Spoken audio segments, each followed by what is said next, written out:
இன்னைக்கான வீடியோவில் நேற்று சொன்ன பரசுராமர் அவதாரத்துடைய கதை தொடர்ச்சியை தான் பார்க்க போகிறோம். வாங்க பார்க்கலாம். தந்தை சொல்மிக்க மந்திரம் இல்லை. அதனால பரசுராமர் தன்னுடைய தந்தை சொன்னபடி ரேணுகா இருக்கும் இடத்திற்கு போறாரு. இந்த சமயம் ரேணுகா என்ன பண்றாருன்னா, மாதங்கி அப்படிங்கிற ஒரு மீனவை கிட்ட என்னை எப்படியாவது காப்பாத்து, என்னுடைய மகன் என்னை தலை துண்டிக்கிறதுக்காக வருகிறான், நான் இந்த மாதிரி பண்ணிட்டேன்னும் போது மாதங்கி சரி உன்னை நான் காப்பாத்துறேன், நான் பேசுறேன் அப்படின்னு சொல்லிட்டு பரசுராமர் ரேணுகாவை தலை வெட்ட வரும்போது மாதங்கி என்ன பண்றாங்கன்னா, இந்த விஷயத்திற்காக உன்னை பெற்று வளர்த்த உன் தாயையே நீ இப்படி பண்ணலாமா, உனக்கு பாசம் இல்லையா அப்படின்னு கேட்கும்போது என்ன மாதங்கியை தள்ளி விட்டுட்டு தன்னுடைய தந்தை சொல்லியபடி ரேணுகாவை கொல்வதற்காக வரும்போது மாதங்கி திருப்பியும் தடுத்தா.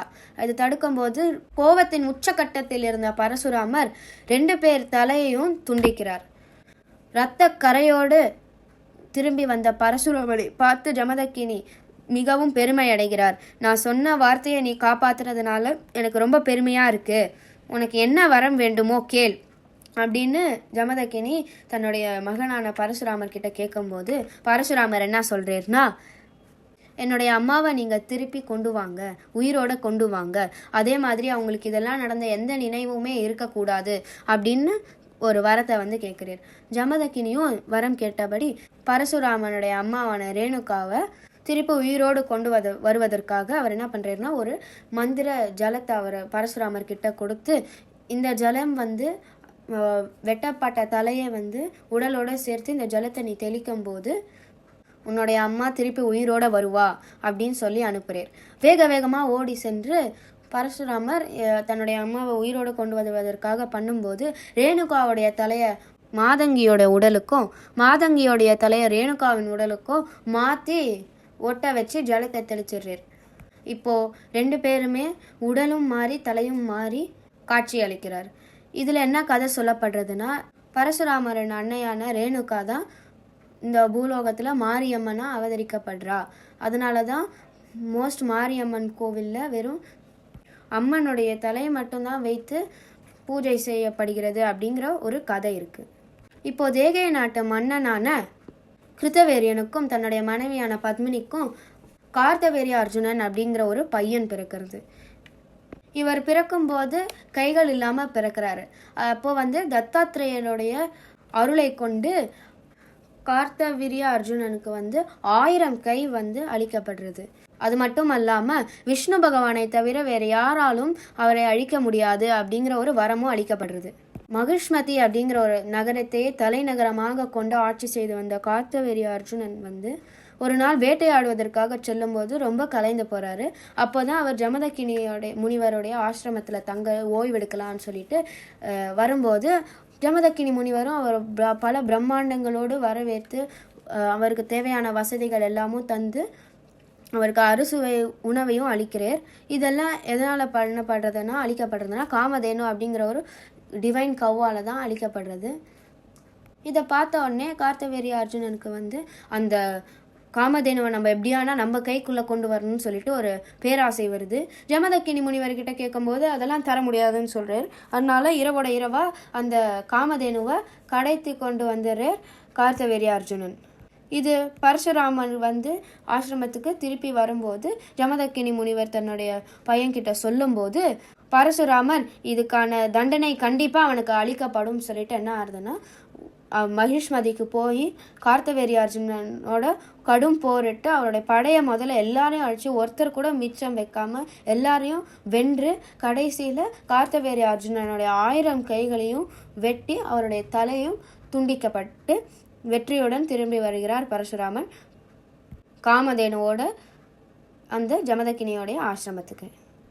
இதை கண்டதும் கார்த்தவீரிய அர்ஜுனனுடைய மகன்களுக்கு எப்படியான ரிவெஞ்ச் எடுத்தே ஆகணும் அப்படின்னு சொல்லிட்டு ஒரு வெறி வருது.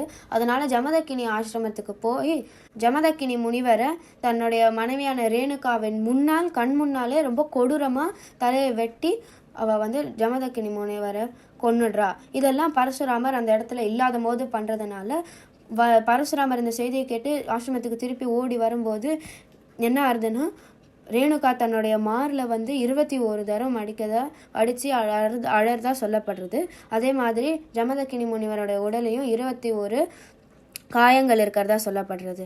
அதனால பரசுராமர் என்ன வாக்கு எடுக்கிறார்னா, இந்த உலகத்தில் உள்ள எல்லா கரப்டான சக்திகள் எல்லாரையும் அழிச்சே தீர்வேன் அப்படின்னு சொல்லிட்டு என்ன பண்ணுறாருன்னா, உலகத்தை 21 தரம் சுற்றி வந்து அதில் இருந்த எல்லா சத்திரியர்கள் ஹூ அபேண்டன் தேர் டியூட்டி, அதாவது மக்களை காத்து அவளை நல்வழியில் லீட் பண்ணாமல் அவளுடைய ஷெல்ஃபிஷ்னஸோட டியூட்டியை ஃபில் பண்ணாதவா எல்லாரையும் ஒரு எனிமையாக பார்த்து எல்லாரையும் வதம் செய்கிறார் பரசுராமர். இப்போ இந்த மன்னர்கள் எல்லாரையும் அழிச்சதற்கான பாவ கணக்கு இருக்கும் இல்லையா, இது எல்லாத்தையும் தீர்ப்பதற்காக கஷ்யப முனியோடைய லீடிங்கில் நிறைய யஜ்ஞங்களை பண்ணி பெரிய அளவில் பண்ணி என்ன ஆகுதுன்னா, அவர் ஒரு வரம் பெறுறார். அவருடைய பாவங்கள் எல்லாத்தையும் தீர்த்து என்ன வரம் பெறுறாருனா, சிரஞ்சீவியோடைய வரம் பெறுறார், அதாவது இம்மார்டாலிட்டி. இதை பெற்ற உடனே அவர் என்ன பண்ணுறாருன்னா, அவர் மகேந்திர மலையில் மெடிடேட் பண்ணுறதா சொல்லப்படுறது. இது பண்ணும்போது தன்னுடைய கோபம் எல்லாத்தையும் வீசி எறிஞ்சிட்டு அந்த தியானத்திலேயே நம்ம மூழ்கி இருக்கணும் அப்படின்னு சொல்லிட்டு என்ன சொல்லப்படுறதுன்னா, தன்னுடைய பரசு அப்படிங்கிற ஒரு ஆக்ஸை சமுத்திரத்தில் அவர் வீசி போட்டுரு. அந்த சமுத்திரத்தில் வீசி போடுறதுனால வாட்டர் எல்லாம் திரிஞ்சு போய் அங்கே வந்து லேண்ட் வந்து வருது. அதுதான் இப்போ இருக்கிற கோனாரும் மலபாரும் சொல்கிற கேரளாலையும் கர்நாடகாலையும் சொல்லப்படுற அந்த இடங்கள். நாயகனாய் நின்ற நந்தகோபனுடைய கோயில் காப்பானே, குடிதொரும் தோரண வாயில் காப்பானே, மணிக்கதவம் தாழ்த்திரவாய் ஆய சிறுமியர் உமக்கு அரை பறை மாயன் மணி வண்ணன் வெண்ணலே வாய் நேர்ந்தான் தூயோமாய் வந்தோம் துயிலெழப்பாடுவான் வாயாலே முன்னம் முன்னம் மாற்றாதே அம்மானி நேய நிலை கதவம் நீகேனோரும் பாவாய் நாயகனாய் நின்ற